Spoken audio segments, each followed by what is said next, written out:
Welcome to Fighter, the podcast where warriors talk real, where we break down the good, the bad, and the ugly of combat sports. From victories to setbacks, from the bright lights to the battles that nobody sees. This is the place where raw conversations, real stories, and the truth behind the fight game. I'm your host, former UFC fighter Sean Spencer, bringing firsthand experience and insight and the mindset it takes to survive and succeed inside and outside the arena.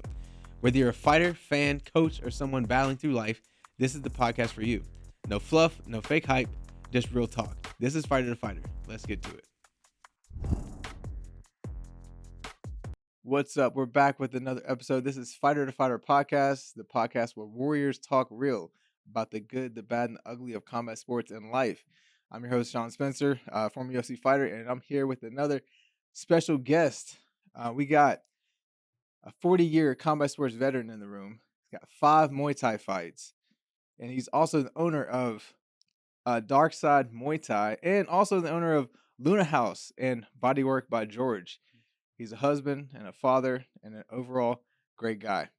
Introduce George Stallworth. Hey, with an intro like that, man, I need to put you in my pocket to carry you around every time I need you. Yes, Hey, thank you. we got the claps on the sound bite. We're gonna get you some claps too. So All right. yeah, I appreciate you for being here, bro. Yeah. Thank you for having me, man. Yeah. It's wonderful. I love the place, man. I love what you're doing. Yeah. Very, very proud of you, man. Thank you, bro. Appreciate it. I'm proud of you too, man. It's Yeah. like keeping that ball rolling, man. You know what I'm saying? It's crazy how the world works, man. It's like we go through these lulls of life where it seems like nothing's going on, and all of a sudden, well, people think it's all of a sudden. It wasn't all of a sudden. Yeah. There was work put behind it. But then all of a sudden, they see the fruition of all that work we've been doing. So yeah, 100%. Congratulations, man. Thank you, bro. Wonderful. Appreciate it, man. Yeah, it's just like a culmination of your life. Like somebody asked me the other day. Well, this happens quite a few times. Like how long you've been an entrepreneur, this or that, and I'm like, you know what? Honestly, I didn't know that I was. an entrepreneur? Yeah, I didn't know when it started. It was like really when I decided to become a martial artist.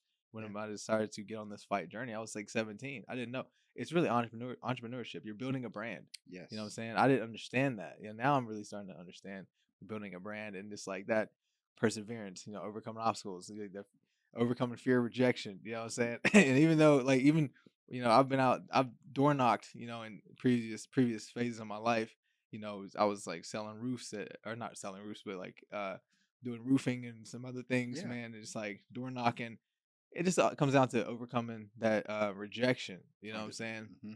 And just like selling yourself, selling your brand, no matter if it's XYZ, no matter it's like you're selling whatever product you're selling. It could be selling water, you know what I'm saying? It's like, hey, overcome that obstacle. Hey, this is why you want to buy from me. It's really like the likability of the person. They're not usually buying the product, they're buying the person in that sense. You know what I'm saying? I definitely think going through those things in life that we've been through set us up for where we are now and where we're going now. It's given us going through that path has also shown us the pathway that we want to travel in now, or the pathways we want to travel down. So that's yes. 100%. Yeah, man. I was looking at your questionnaire, and something really sparked my interest. I think the question is something like, what are you doing now? Different things after fighting, and then you dropped down and said like you're still like in that phase of like knowing if you're going to retire or not. That you're struggling with that retirement. Like, why is that a thing? Because I know what that feels like.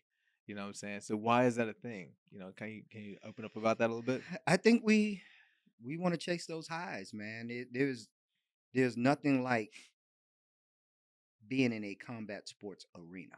You can't replicate that, so to speak. And the only way to really get that same feeling is to do it over and over again. And so I think when our lives get pushed to the point where we've got to make some decisions, hey, I no longer can do this, I no longer want to do this, or I want to do this, but it's not necessarily good for me. It doesn't change that same heart and desire. I still have the same fire in me. Light people up on a frequent basis. But at the same time, I also have to recognize at this point in my life, I'm 53. I can't move the way I used to move. I can't do the things that I used to do.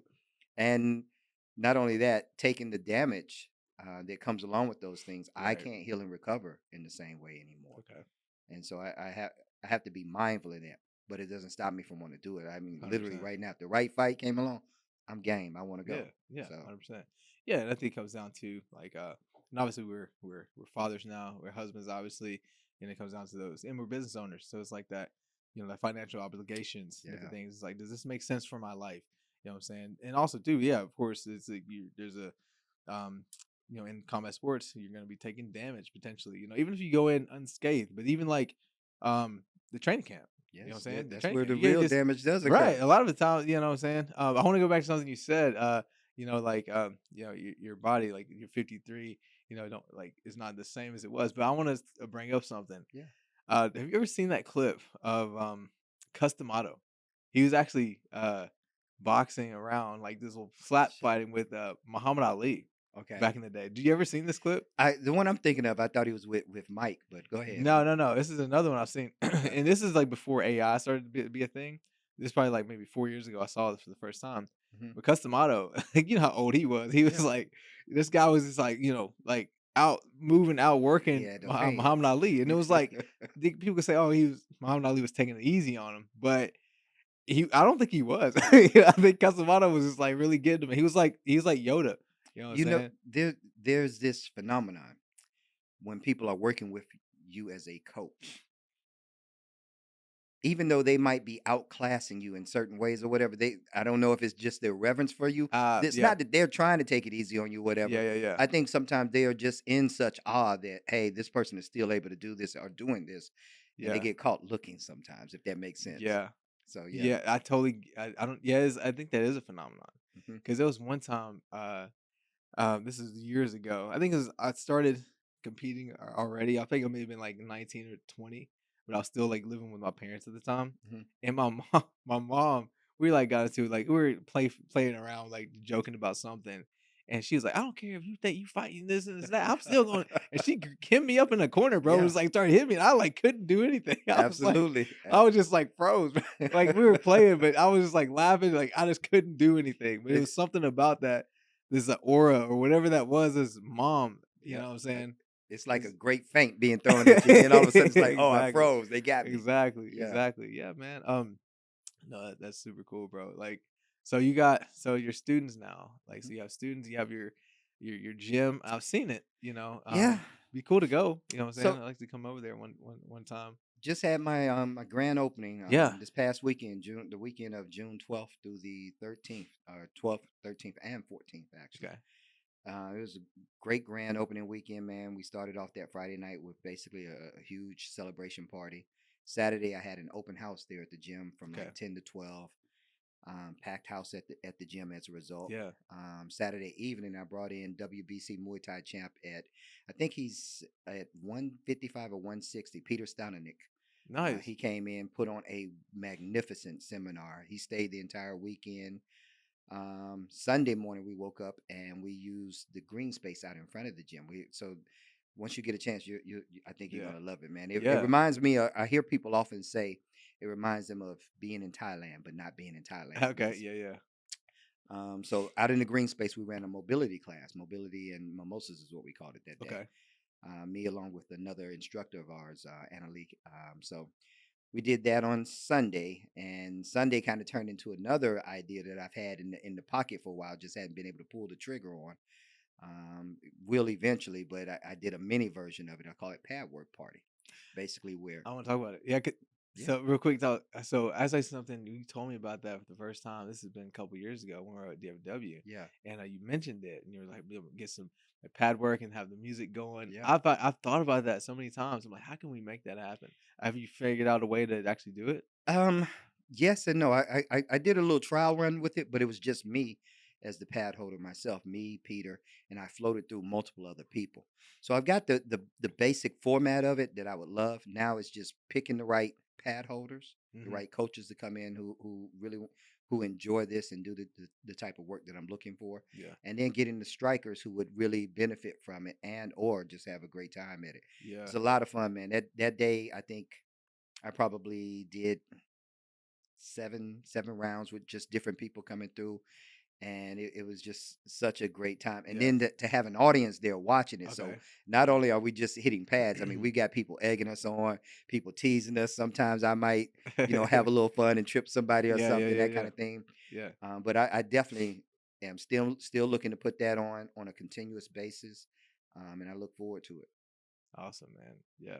So I want to go into another thought process I'm having too. They thought about these things so many times. Like, so, and it's, UFC one. Remember this? With Hoist Gracie. Hmm.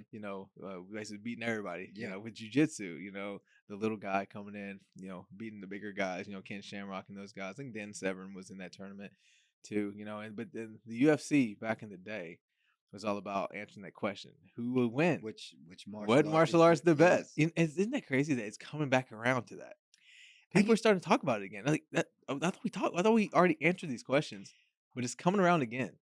for here recently, I more so thought that hey, we are really understanding it is the blending of these styles, Right. and it's almost like it's become something new. MMA has actually become its own martial art Right. in a lot of ways. You got these guys coming up now; they didn't go learn wrestling, and then they started training everything all at once, and it's created such a different type of fighter or skill set for those guys. It's no longer, hey, I just specialize in jiu-jitsu or I just specialize in Muay Thai and the striking.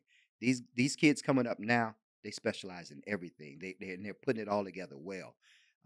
I see so many of them coming through now. It's like I don't know what I could have done back in the day if I had to fight some of these guys at the same age and that Yeah. kind of thing because their skill sets are just so there's such a gap in the skill set compared to I think like when we were coming up Hmm. and you had your one skill set that you focused on Right. and you dabbled in everything else. Right. So Yeah. Yeah. Yeah. 100%. And I think that, even for me, I started off boxing, mhm, and then but I had the mindset for MMA was already there, but I somehow I just innately knew I needed a base, and then boxing was my base. 'Cause I think it was just like that was like the easiest route to go. Like, mhm. and people around me is like, oh yeah, boxing, but and then like we had the Rough and Rowdy Brawl tournament on the East Coast. I don't know if you've heard of this No. tournament.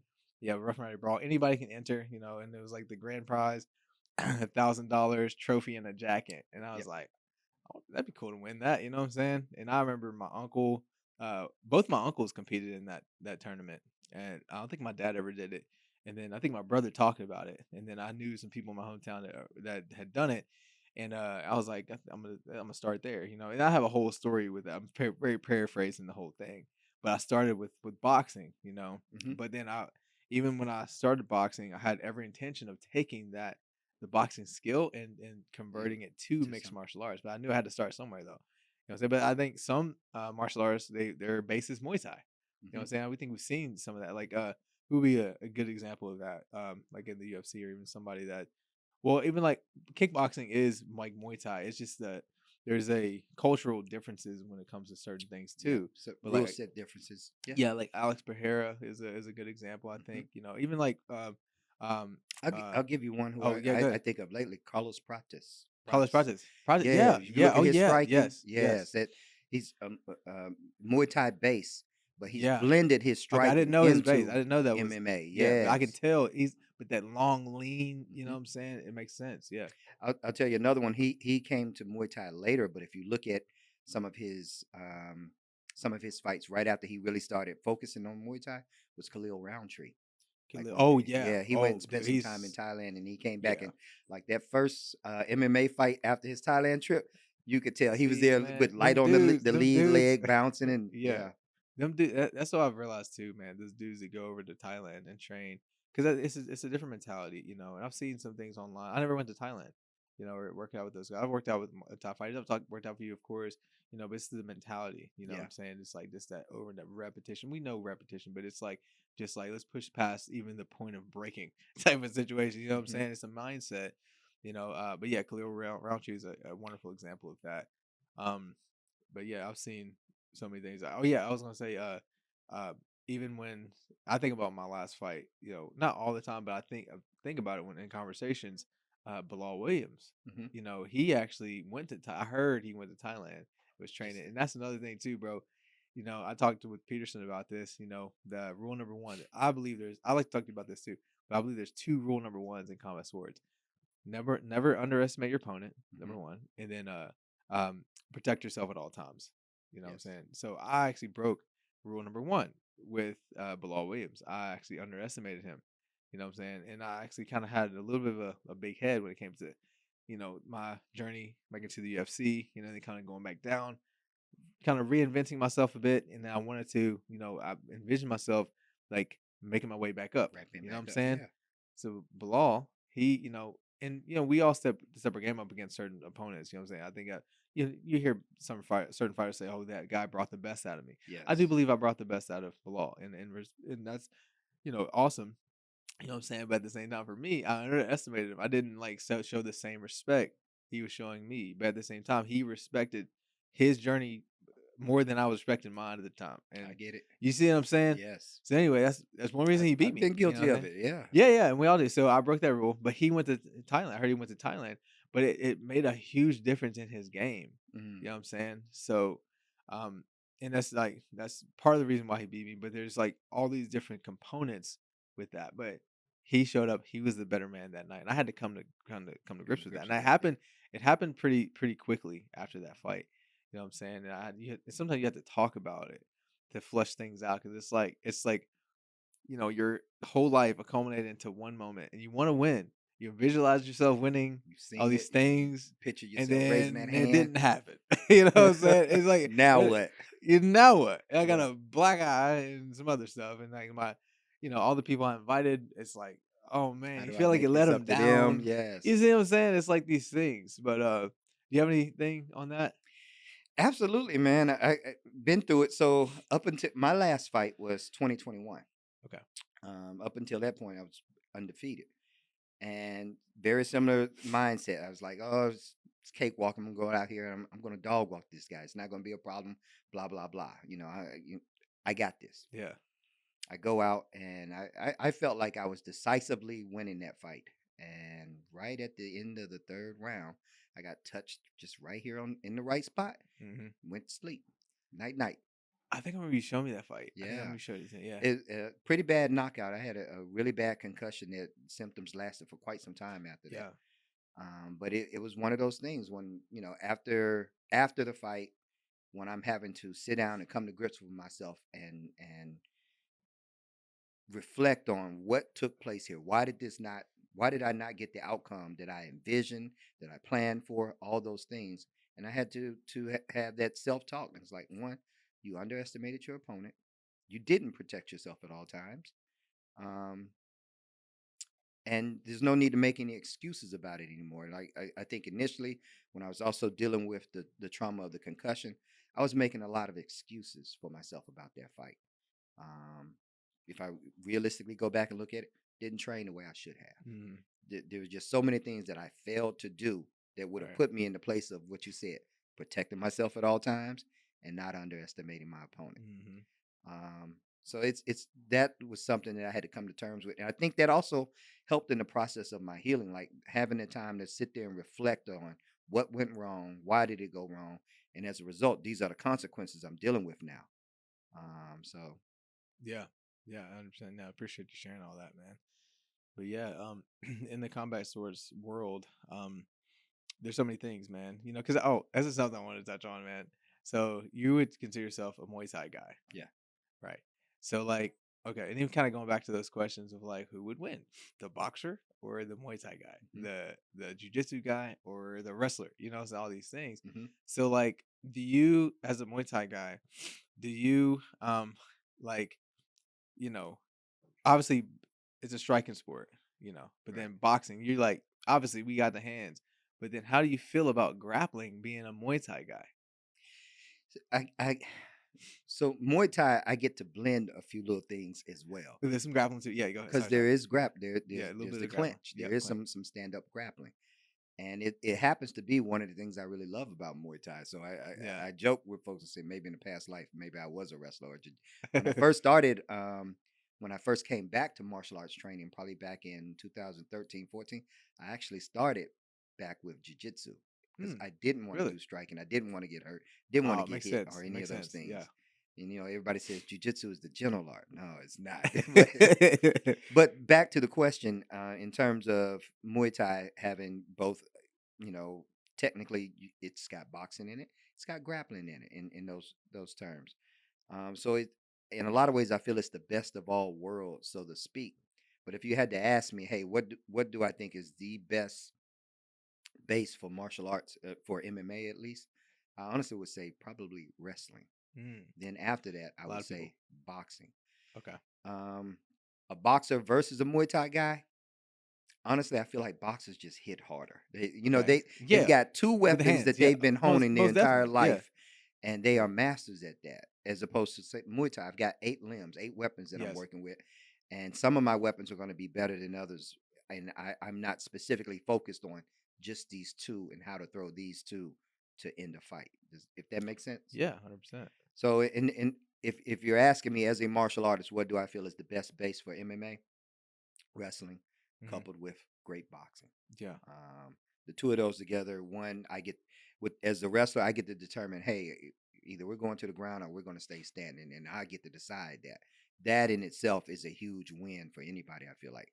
Then on top of that, if I've got great hands, it's Hmm. gonna be a long night for Yeah, someone. 100%, 100%. Yeah, and even with that, like the wrestling, but even as knowing like predominantly one art form, Hmm. but some clinching too. You still understand the importance of having two or three or four. You know what I'm saying? Yeah, And that's what I want to get into as well. Like I've come up with this concept. It ain't new, but at the same time, it's like it's my thought process behind it. So it is a thing. You know what I'm saying? So even like the art of the transition game, hmm so being able to transition from one skill set to one an, skill set to another, it's hard. it can be very hard. Yeah. So we all know, the fight starts on the feet. So you're gonna have to have at least some hands. But then some people come in with this, this perception of I'm about to like, I'm and shooting. then well, yeah, I'm throwing hands, but then right away, we know the game takedown. Yes. And I'm gonna bring up no names. Like there's a lot of names I can bring up. I'll bring up some names. Go ahead, yeah, please, yeah, go ahead. The fight from this past weekend, the UFC 250, Justin Okay. Gaethje, he would Ah, fake the takedown and yeah. throw an uppercut. Okay. It's something that I can't say I've seen that very often. The way he did it and the way he lit Ilya up with that, it was Yeah. very smart. A lot of people thought Justin was going to come in and all Ilya had to deal with was going to be his leg kicks. And so people forget that Justin has a great wrestling pedigree, a great wrestling background. And so to see him go in 6-1 underdog, let's talk about that first. Yeah. To be That that was much of an crazy. underdog and on the White House card, like you're the American that's representing for Yeah. America. All the hopes are pinned on you. Right. But to see some of the ways that he actually deconstructed Ilya and totally changed the trajectory of that fight Hmm. because he was wounded at some point. I Yeah. think he took a nice body shot that ripped him, Oh yeah. and He went down. He went down from that. there was like one or two other moments in the fight where you thought, hey, this is the end. This is Right. and no, to come out not just on top, but to dominate, to make that man quit on the Yeah. stool twice. Right. So that is definitely one, and a lot of your regular guys who aren't really into the technical side of fighting don't understand the transition game that you're talking about Yes. and how well Justin put that together in Hundred order to percent. affect that win. So 100%. Yeah. yeah, And man, I get so fired up when you're talking about it. You know what I'm saying? And this could be a controversial thing. It shouldn't be controversial, especially if you live in America. That's the American way, bro. To yeah, come back from adversity. You know what I'm grit it saying? out. And Yes. yeah, exactly. And it's like what's funny about that. I want to touch on this real quick. Um, you know, some months leading up to the White House card.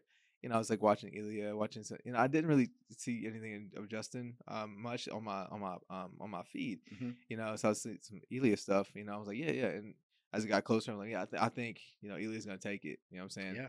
Yeah. And all love to Justin Gaethje. That respect him. But I started thinking that way. I was like, I could see Ilya taking it. You know what I'm saying? Yep. I could see Justin kind of coming back and like being the dog that he is coming back. But I had it for Ilya. And then it was like 2 weeks leading up. Long story short, I saw um the last face off. The last face off. And then it was like I was on Ilya's side, and then something that Ilya did, and that's the thing about body language, and letting what people say, how they come off. It can change the trajectory of like perception. Hmm. Now, I saw Ilya did something. I don't, but he ended up pushing Gaethje, but something happened in that exchange. It was emotional. He pushed him. Why? Yes. And I automatically went over to the Gaethje side. I was like, okay, and that's not. It's not about being a bandwagoner. You know what I'm saying? Switching from one side to the other. It's like what's real, what's not, or like what's real, what's fake. Okay, I think okay, you pushing Gaethje. that was an indicator that I had one of those yeah. similar moments. Mine was more so during one of the press conferences. Okay. I think they did a press conference in the White House, or at least I think Trump was sitting at his desk and he had the fighters next to him. And Ilya tries to, I guess, interject himself in a way to have some kind of rapport with Trump. Oh, And Trump, I think, I don't know if he just didn't hear him or what the case was, but it's the same thing. I just saw this confidence shift, and interesting. it's like a little switch. He's like, "Oh, this didn't go the way I planned." Wow. And how do you come back from that? Whatever the conversation was, Trump didn't quite hear him, so he didn't. There was Okay. no back and forth given Right. between them as Ilya probably was expecting. Very interesting. And so all I could do is speculate in Ilya's head now. It's like, oh, that just made me look stupid. And so the confidence shift, Wow. those little bitty things. We know it as fighters. Yeah, It's yeah, like yeah, we get in our head so easy, and it could be the slightest little thing that changes the way we actually perform because we're in our head. So hmm Yeah. I definitely saw that same thing. There was like an energy shift Right. where I think Justin has a better chance now. Yeah. That night, I think I talked to a couple of people, and I still, before the fight, I was still pulling for. I wanted Justin to win, but I thought Ilya would take it. Similar to the other one, Pereira and Gon. Yeah. I figured Pereira was going to put Gon out at some point, hmm and sure enough, Gon went out and Yeah. showed us time and time again. Yeah. Protect yourself at all times. Yeah. Don't underestimate your opponent. Exactly. Exactly. Yeah. And we'll stay on this for a couple more minutes, but yeah, I actually had it foregone. Hmm. Then pretty much the entire time. You, Of you, course, you have those shifts back. Like, man, I don't know, because anything can happen, right? But and styles make fights. You know what I'm saying? But yeah. I like Jan is so freaking big, and he's an athlete, and he's Yes. not. He's like, and he's a good kickboxer. You know what I'm He's a saying? great kickboxer. I be like, Yeah. he, Sorry. he Yeah. Yeah. yeah, Great. Exactly. And Pereira is coming up. You know what I'm saying? And it's like the even weight. that, like you coming up to challenge me, okay, then that You're coming into my you coming home. into my yeah, right. So that's like it's like this it's a dominance thing, but there's humility in martial arts too. But then there's like humility with like dominating someone. It's like there's that, and I'd like to talk about that as well. How do you link up, with the humility with actually, overcoming the obstacles with also dominating someone. Because Mm-hmm. I think that the general public, they see martial arts, they see a fight, and they're like, oh, how can you be so barbaric? How can you be that? And it's like, but some of these guys are some of the most humble people you'll ever meet. I, I think people mistake what you're talking about, that what they see as this aggressive nature. It's really our pursuit of excellence in a lot of ways. I want to do things well. So if I'm in a fight, I want this fight to go exactly the way I planned it, how I envisioned it, and things like that. And I want to look great doing it. I want to be excellent in my craft. Yeah. And it's easy sometimes for people, the uninitiated, to mistake that with arrogance, with an aggressive nature per se, things like that. I can't think of a time maybe when I was really, really young, where I had a fight and I fought angry per se, because Mm, it doesn't serve me well. no. I've never, No. never, never had a good fight if I felt anger in that fight. I needed to be on. I needed to be technical. I needed to be smart. I need to make wise decisions, and you can't do that when you're emotional. Um, I forgot where we were going with this. I probably ran off on No, a good. Yeah. tangent, Keep going. but I think that's one of the things that people really don't understand when it comes to fighters. We have this facade or perception from regular people that, hey, we are this way as a fighter. In order to be a fighter, you got to be gritty. You got to be all these things. And like you said, when you meet so many of us, you find out we are the most humble people. We are the people who least want to be involved in a Right. fisticuff. Yeah. And more often than not, most of us who are fighters, we've got so many other things going on in our lives that we're trying to attend to. That fighting is just a component of it, and it helps us in those other places of our life because we've been able to quell the anger, quell the emotions, Yeah. or not get caught up in the moment, and as a result, lose something that we're trying to achieve. So it goes back to, I think, the quest for greatness, the quest for excellence, the quest to be better than I was yesterday, those kind of things. Yeah. 100%, man. No, it's so good, bro. Yeah. because even with that, the quest to be great, what I'm saying? It's like, once again, this podcast is all about being vulnerable, open, and transparent. We're talking about the good, the bad, and the ugly of combat sports in life, man. Even just like pursuing, the UFC for me. And it's Hmm. like, and I don't know if you heard my story, I've shared it many times, different podcasts, different things, put it out there. But it's like, God set me on that mission. God set me on that mission. And it's like, I literally was trying to make a long story short, but it's like at a point where, I was 17, didn't know where my life was going to go. Hmm. And I was like, kind of, I felt desperate. I don't know why. I was like, I want to know what I'm here to do. And then, long story short, like I got set on this path of pursuing the UFC, but not just pursuing the UFC. It was a turning point in my life. Just having that goal was great. But then it's like the process. Like I'm on another process now. Getting my black belt in jujitsu. Hmm. You know what I'm saying? I mean, I guess people could say like, "Why aren't you already a black belt? You've been doing this." Well, it's like my process is different, Yeah. and also I really feel like I just started doing jujitsu like a little bit like last year, starting in like November. I started training over at Carlos Machado's. Yeah. What I'm saying? Before first I was at the Cameron Davis's, which is a Carlos Machado affiliate, but I was like I restarted my jujitsu journey and actually really started I was like, I'm putting down MMA. I'm putting down the buying the boxer. I am an MMA guy. Even though and that's one of the hardest things to do, bro, is like Hmm. separate yourself. It's like you can call it compartmentalization or whatever. I was like, I want to learn jujitsu. So I already have like a foundation of sorts. I have experience, but there's a way to put that aside and actually learn from square one, become like a kid again, actually have fun with it again. You know what I'm saying? I started doing that. And my jujitsu game is like better than ever now, what I'm Hmm. saying? Because of that.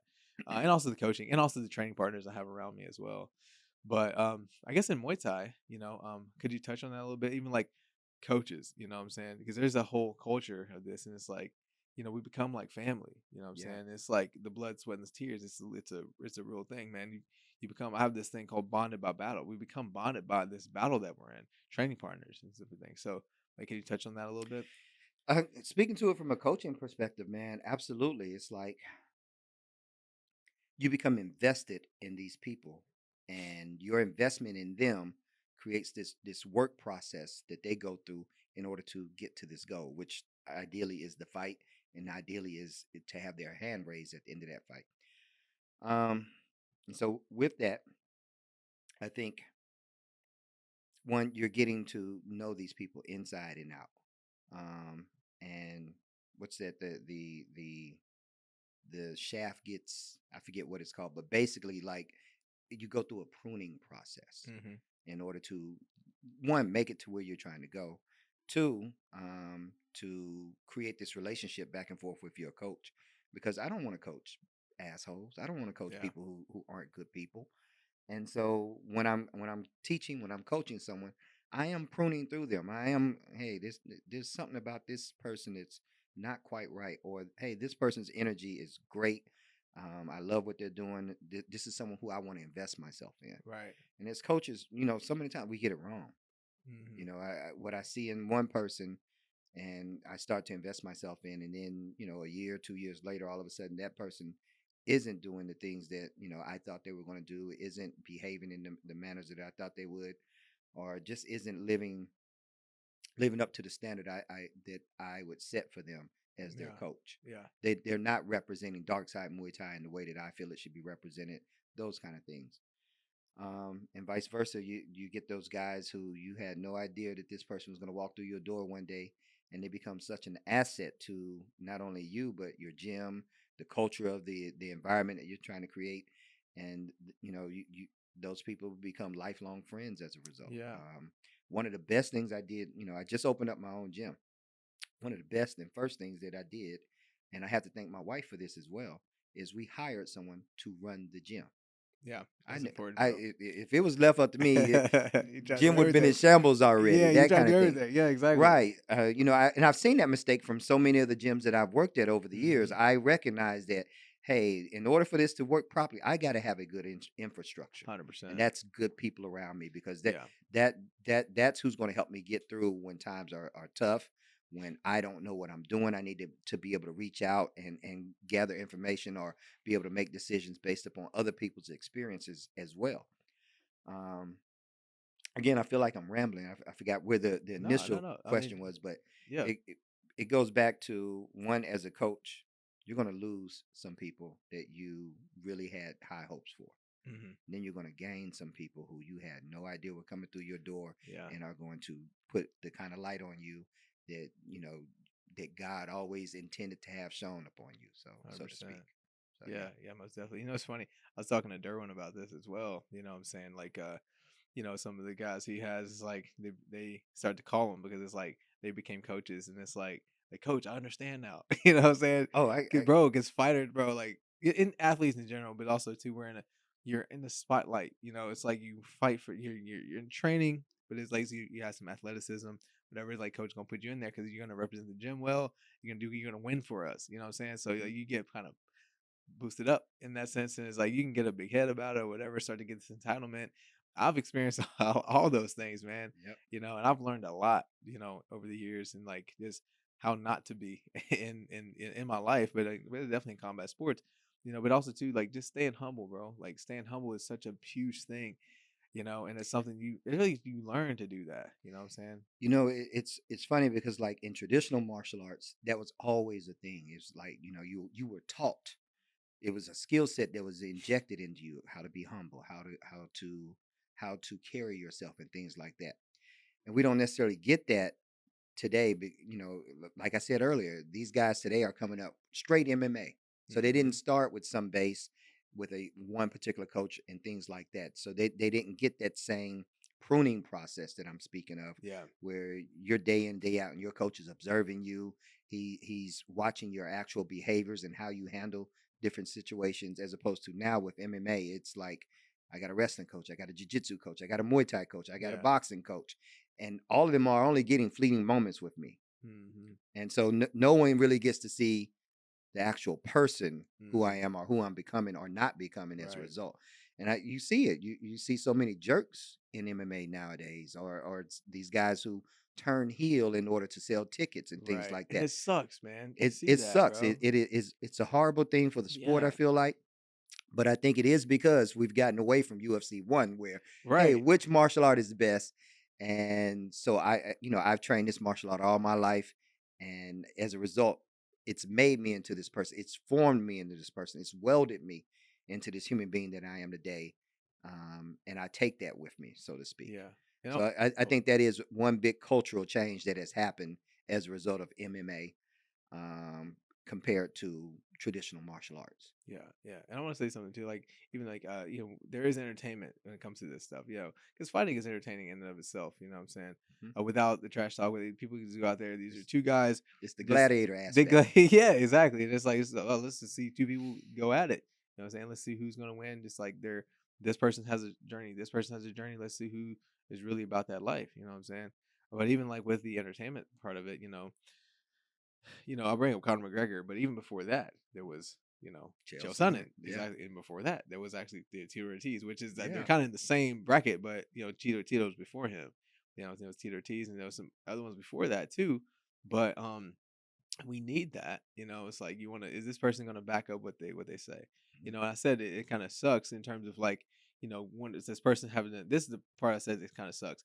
This person feels like they have to turn to a heel to In order sell to, tickets. yes. And it's like you didn't get guys like I'm just bring them like Kobe Covington or some people like that, or like, I get the bro, most you ain't recent one, I don't Josh Hokett. Josh Hoke. I don't think he really like that. You know what I'm saying? He's not really He, like that. He just like, but then it gets kind of ridiculous. Like, where do you what go do you to after that? Yeah, yeah, because like it's like, who and then you're not gonna be this person, like, okay, you actually sit down and talk to somebody.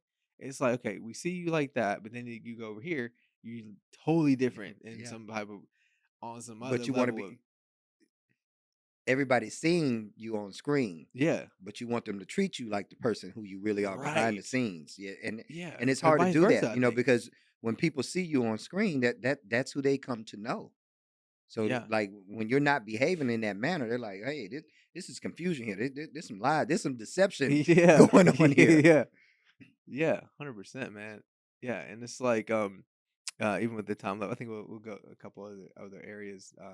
But got the Hogan situation, Mhm. stuff like that. But even like, you know, um, conflict and fighting. You got I think the biggest one of the biggest conflicts right now in terms of like physically, going back to the boxer, the wrestler, the jiu-jitsu guy versus the Muay Thai guy who wins, but there's this thing in combat sports now it's coming back around, you know, like even like Adrian Broner, he's, you know, gone off to another situation. Yeah. And I'm not trying to like name drop people. These are These are things that conversations are in really combat happening. sports. These are things that Yeah. are really happening. But even like Jason Broner, turned into how he is now, and then like maybe taking another fight, and then they're comparing himself now to his old self. You know what I'm Hmm. saying? You got that battle too, like the conflict between who you were, who you are now, or who you used to be, or maybe who you used maybe because we're supposed to be better every day. Hmm. What I'm saying? We're supposed to grow, get better. You know what I'm saying? It's that whole concept of James Clear wrote a book some years ago, Atomic Habits. Yeah, Getting I'm one familiar percent with better that. every day. That's like the concept of the book. So like, how do you manage that as a fighter in terms of like, uh, I can go so many different places with this or give examples from my own life, but like, okay, now you are just like on the couch for say Hmm. 5 years, and it's like, hey, I ain't been to the gym in a minute, and how do I get back to that self? But I should have been growing this whole time. How do you manage that as a I think fighter? it goes back to surrounding yourself with great people, Yeah. having good people in your corner who are either pushing you, guiding you, helping you along the way. When I look at the Adrian Broner situation, you can see the people surrounding him, and Yeah. no shade to anybody or anything. They got influencers, YouTubers, and things like that. That's who he's surrounded by. I don't see people who truly care about him being surrounded around him. On top of that, they probably don't fully understand what CTE is like. And Mm, I'm not diagnosing Adrian, but I can make some assumptions. yeah. And I'm pretty sure he's had some concussions before in his life. And CTE is probably playing a factor into that, coupled with the drinking, the partying, and all those things Yeah. that are going on. Um, I wish he had better people in his life, because you hate to see people who were such an icon of the sport, an icon of combat sports in general, turn and go south like that. Yeah. We see it so often, the degradation of the athlete over the years, when you stick around too long, or afterwards when you miss that limelight and you start shooting for the limelight in other ways, and it's not always positive. And that's what I Yeah. think what we're seeing with Adrian. So my Yeah. heart goes out to him, man, Yeah. because I wish he had better people surrounding him, and people who were more likely to look after his well being, Hmm. and not just there to take advantage of the opportunities that exist around him. Yeah. Yeah. 100%. And that's a wild part too, man. We're in this age of there's a camera everywhere now. Hmm. You know what I'm saying? And you have to watch your P's and Q's. But if you're like, I love the fact that, it's like I have nothing to hide. You know what I'm saying? I don't care if the camera's on me all the time. You know what I'm saying? Just don't put it on the bathroom. You know what I'm saying? I'm good. You know what I'm saying? But it's like, um, you know, this age of like, there's Kick, there's Instagram, there's always a feed. There's now people got the glasses. You know what I'm saying? It's Yeah. like running up on people, like, what are they going to do? Hmm. You know what I'm saying? It's like, that's why it's so important to be just 100% real, authentic all the time, because it's like you don't have to change up just because this person in the room. You ain't got to change up because that person in the room. You can be the same person everywhere you go. You know what I'm saying? But that's something that I live by, man. And you know, but we can go ahead and start to wrap it up, man. I definitely want to talk about a little bit of what Dark Side Muay Thai, Hmm. what they stand for, kind of like some things you're moving towards, but also to the other business that you have, and then maybe Yeah. some other ventures you want, because ultimately at the end of the day, entrepreneurship, it's all about connecting the dots, like collaborating, and just like we just want to make each other better. You know what I'm saying? So we Hmm. can give better products to our customers and different things like that. Yeah. So I started Dark Side Muay Thai, probably about, well, not probably, about 10 years ago. Okay. In that time, for the most part, it started out just as my brand of Muay Thai, my lineage, that kind of thing there, where I came from and what I was aspiring to be, and the type of athletes I wanted to put forth as a result. Um, La Luna House is, think of it as basically a holistic wellness center that encompasses Dark Side Muay Thai. Okay. So downstairs, I actually have my gym, Dark Side Muay Thai, two separate training spaces. Upstairs, I have an event center space where I've actually, just this year alone, I've had a referee seminar. We've had a yoga retreat. We've had a vision board party. We had my grand opening party, those kind of things. So I'm consistently putting on events there. More so geared. Uh, the events are the nature of the events are towards healing, recovery, things like that, Hmm. which is such an important factor for Yeah, athletes. 100%. So basically, it's kind of like one-stop shopping. You can come in, you can get your training down here, you can get your physical conditioning going on. You can go upstairs and start to get your recovery on. So upstairs, also, I have Bodywork by George. I became a massage therapist about 4 or 5 years ago as a result of my last fight, the concussion Yeah, I had. yeah, I remember that. I Massage remember. was I'm sorry to happen. one of Yeah. the few ways my brain would relax enough to actually start to recover and heal. Being able to put myself in that parasympathetic mind state where my brain was just not always firing and going on and Hmm. going on. It's crazy that I would still choose entrepreneurship because your brain's always on now. You're like Yeah, it's you're wild, bro. never not at work as an Yeah, entrepreneur. yeah. You're always like, oh, if I do this, how's this going to play out? And I still have these irons in the fire, and I need to do this. Literally, when I leave here today, it's right back to work in multiple different facets. Yeah. So it's been very challenging learning to operate three separate businesses, Hmm. but I'm lucky in that they're all under one roof. So that does help quite a bit. 100%. Some of the other things we got going on at Dark Side, though, a couple of others. I've had two seminars already this year. Mao Sutai, he's one of my coaches. I brought him in. He ran a great seminar. Peter Stananek was the next one. I've got a few other people in mind for some of the next upcoming seminars. So one person I have in mind is geared towards the ladies, so be on the lookout for that. I don't want Okay. to say names just yet. I'm Yeah, 100%. still Yeah, you're working good. it all out. Yeah. But some of the other things that we've got going on, also we're going to be doing what I call a massage jam. So I'm looking for other local therapists, massage therapists in the area, and we're going to put on an event similar to what Pad Work Party would be like. All the Okay. therapists come in, Yeah. and we trade work with each other. We get to pick up new ideas and things from different therapists who we probably never would have met or worked with before, but getting us all together to network and combine our skills in one space. Yeah. So several things like that.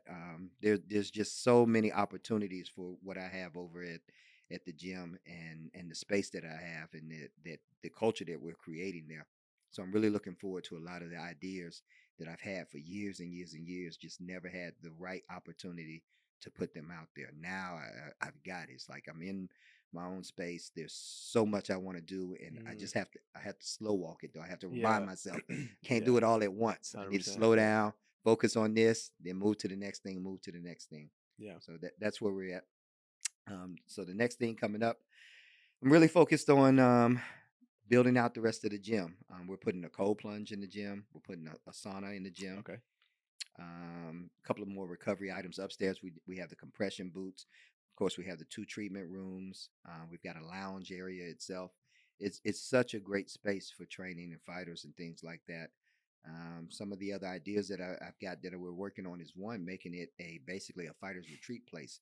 So sometimes we get big shows here in Dallas, and a lot of times fighters travel with their teams, Yeah. and they need spaces where they That's can smart. go train, Super smart.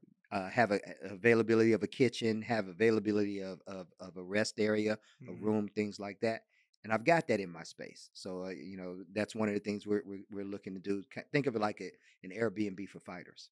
Yeah. You Yeah. can 100%. literally you can wake up in the morning, go right Totally. Yeah. downstairs and train. You don't No have to doubt. drive anywhere. Yeah. It's really convenient in that Yeah. sense. It's convenient for me as a coach because I live right next door to Yeah. my own gym. I literally my commute Yeah. is just mean.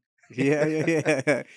And that's a beautiful thing. You know what I'm Yeah, saying? so I'm really grateful for that. And on top of that, I own the space, so I'm not paying rent to someone. Hmm. Where we've purchased this place, Yeah. and so that's another piece that is such a game changer, I think, in what we're doing.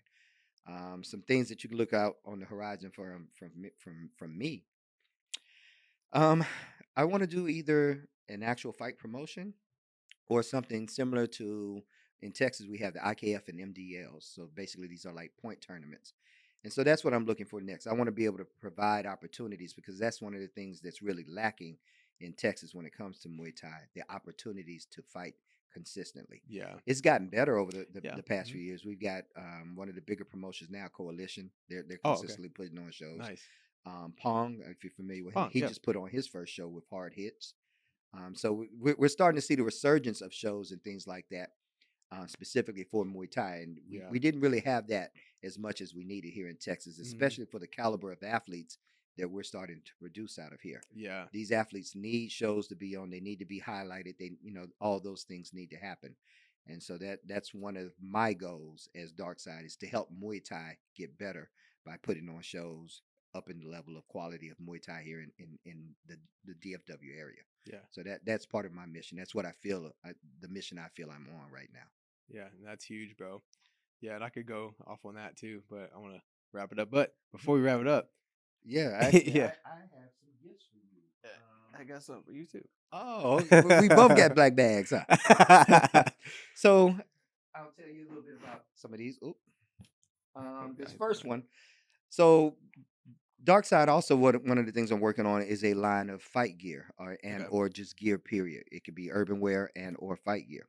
This first one, one of the first collections we did, I call it the Legacy Collection. Yeah.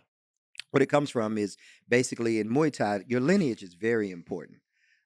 So I in reflecting upon my history of training and things like that, I always wanted to make sure that I was paying homage to either the coaches I've worked with, the places I've been, and things like that who've helped shape me into who I am today. Yeah.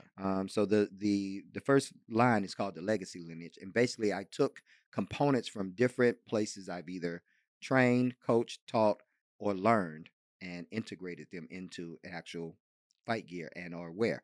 This first one comes from CSA. It's one of the gyms that I like to go out to train. But one of Yeah. one of the I guess you call it keepsakes that I got from there was a T-shirt, and on the back of the T-shirt was "Wake up and choose violence." It's a mentality that I really kind of locked into. It's Yeah. around the time when I was still fighting, and so that's what I thought about. Wake up in the morning and choose the kind of day I'm going to have. And I'm waking up today, and I'm choosing violence. In that, hey, I know I've got a fight coming up. I'm going to train that hard. So that's the Yeah. first thing I I got like you that. Yeah. on the front. Just DMT. Check it out when you get a chance. Yeah. But that's 100%. one. No, thank you, bro. Yeah, Appreciate it. and two. This one is also from our legacy line. I trained out of Saxon Janjira here I remember Sax. Yeah. I in love the Saxon. Plano area. And if you go back, some of his old hoodies, this is a play off of some of the old hoodies. You get the Hmm. Thai flag Yeah. in a lot of ways. I've changed the color of the flag to match my gym colors, but Nice. that's where Okay. it came from. And then the same, very similar thing on the back. So this is a play off of some of our old school hoodies Nice. from back in the day at Yeah. Saxons. So Amazing. both of I those love two that, gifts for bro. you, man. Thank you so much, bro. Thank Yeah, you, and man. without getting too Yep. into it, but I wanted to, with mine, the Warrior 100. It's the official modern day warrior. You know what I'm saying? It's like Mm-hmm. that warrior mentality. Even like choosing violence. You know what I'm saying? Sometimes we got to choose Yeah. violence, but at the same time, it's like how there's a certain person that's choosing violence come home with their wife, with their kids. You know what I'm saying? Just and for me, it's like being a Christian. It's all about like the fruit of the spirit: love, joy, peace, kindness, gentleness, goodness, faithfulness, patience, self control. You know what I'm saying? So like that's kind of where actually is where I'm going with that. But just keeping it 100 with people, man. Being open, being vulnerable, and transparent, keeping it real, bro. Like Yeah. I'm tired of these fake people. You know what I'm saying? I'm There's tired a of it, bro. lot Like of this, them. yeah, come real with it, man. Like, what's good, But then the warrior mentality isn't like something that everybody has. I think that everybody kind of can get there, but you have to choose it. You know what Hmm. I'm saying? You got to choose to step up to that place of warrior and standing on business and really fighting for what you believe in. You know what I'm Yeah. saying? So that's pretty much what Warrior 100 stands for. You know what I'm saying? So you can pick a shirt. I think there's different sizes in there, and also Okay. that's the wristband there as Thank well. you. Yeah, So right. Yeah, yeah, absolutely. you can pick your Putting it on size. now. Yeah, thank you, bro. Thank you. Yeah, 100%, man. Man, I really Means a want to lot. say thank you for having me on the show, man. This is you've got a great setup here. I've been peeping out the show in general. What Yeah, I think you've got you're number four four. You're number episodes up. four. You're Oh, my this fourth. is number four. You're number four, bro. Yeah, You're on a roll, man. You have something really good here, man. Keep it thank you up. so And much. if I could be of any help, assistance, by all means, Yeah. please let me know, man. Most definitely, man. Yep. Awesome. We're gonna end it So, there. so- well, Okay, okay, actually, go I ahead. did 'Cause have some, because I didn't get to talk to yeah, you at all. What do you have on the horizon? yeah, What you yeah, got yeah, going on? man. It's just like we're at time, but yeah, we'll talk about it. You know, we're in 100. You know, what I'm saying we got the Fighter to Fighter podcast. You know, what I mean, obviously we're here. And this is what I'm doing, man. But also too, I'm been working with Carlos Machado. You know what I'm saying? I've got 2 classes down there right now, and I don't want to overdo it. Like I've got so many things. I've Yeah. 4 kids, one on the way. You know what I'm saying? It's like Congrats. so thank you, and so much. You know what I'm saying going on. You know, with ministry. I actually have a men's ministry that I started back in like 2022, and I'm about to revamp that. I'm actually having the first online meeting today. You know what I'm saying? And I'm inviting everybody. Not everybody is aspiring to where I'm going, I believe. Because that's why there's rejections. And I'm gonna invite people to come in. You know what I'm saying? Yeah. But I'm gonna go too far into it right now, but I'm still working out some of the things, man. But at the end of the day, bro, I'm pointing people to Jesus, bro. That's me, and I'm just thankful, bro, to be alive because I've been through a lot. You've been through a Yeah. lot as well. You know what I'm saying? But there's been times where I knew I should be here. You know what I'm saying? There's been you know countless times I should have been dead and gone a long time ago, but for some reason I'm still here. All And right. it's God's grace in my life, and I just want, I want everybody to win. You know what I'm saying? I want everybody around me to win. And I just want to, just set the tone, bro, and just clap for people, be good, give a hug when I can, you know what I'm saying? Just like dap people up, bro, like keep going. You know what I'm saying? That's where I'm Mhm. at.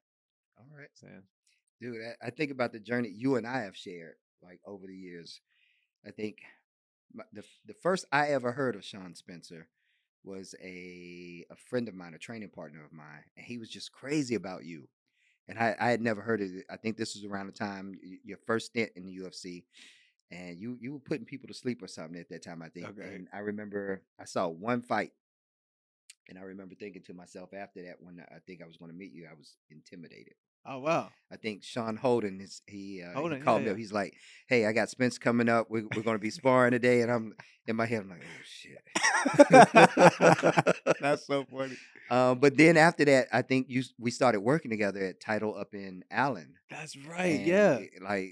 all the misconceptions, it's like we said, we have these perceptions of people that we don't know, Yeah. and then when you meet them, it's like this is the kindest, most humble. Like I had no idea you were the person who you truly are. Yeah. And then where else? And then we worked together at DFW. Yeah. So yeah, Yeah. we've had a long. I know. And when I think about it, I think we started working together. I think probably like 2016, Yeah. 2017, Yeah. maybe somewhere Around off in it. that Yep. timeline, 100%. man. But our trajectories, when I think about where we were then and what we were trying to do and the things we've accomplished just in that time. And most of that for both of us is beyond fighting. Yeah. A 100%. lot of what we've done now Yeah. as a result. So man, congratulations, bro. Yeah. I'm proud of you. I'm happy for you. I'm Thank you, happy for bro. your family. Thank you, bro. So Yeah. keep doing what you're doing, man. 100%, man. Yeah, and we'll talk more after. But yeah, we'll end it there. That's another awesome episode with my brother George Stallworth, man. Once again, this is the Fighter to Fighter podcast, the podcast where warriors talk real about the good, the bad, the ugly of combat sports and life. So yeah, join us again. We're trying to put episode out, every 3 weeks right now. But at the same time, we're building. We're building. Once again, this is a journey of entrepreneurship. This is a journey of life. Nothing's perfect. You know what I'm saying? But just like make the step, make the call, make the podcast, invite the person, whatever you got to do, man. Just put your best foot forward and go with it, man. Mhm. And just and live life to the fullest. And yeah, until the next time, talk to you later. And also, if you like what we're doing here with Fighter to Fighter, you can support our brand by going to our website, thegoldflameinitiative.com. We have the Warrior Prayer Book on there. We have, the new Warrior 100 shirt. We have the Warrior for Christ shirt. Different things going on. We have a lot of events going on. So yeah, go to my website and check out everything out on there, thegoldflameinitiative.com. And also, we have a new bundle out. We get the Warrior Prayer Book, we get the Warrior 100 shirt, and we also get the Warrior for Christ shirt, all for $57. So that's a deal you can't beat. So yeah, go to the website, check it all out. Talk to you later.